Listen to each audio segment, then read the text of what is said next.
The learning curve. The next short video will walk you through understanding the learning curve. This image is a powerful way to heighten your awareness when it comes to how we tend to learn and get better at anything new, such as embarking on mental training.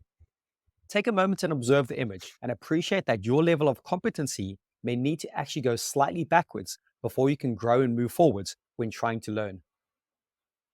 We all start out our journey of discovery at the unconscious incompetence stage. I don't know that I don't know. In essence, you are blissfully unaware.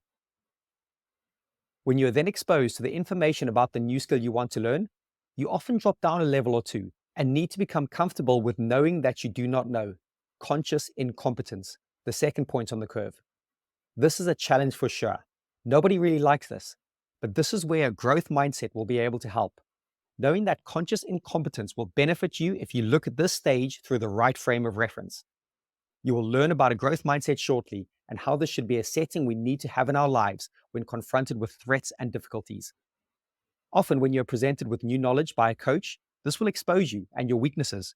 You need to accept that you do not know. You will need to engage a lot of conscious effort in this stage. This is why you're here, right? With a bit of time, patience, and practice, your level will begin to rise and you will reach a conscious competence stage. I know that I'm good and I understand why.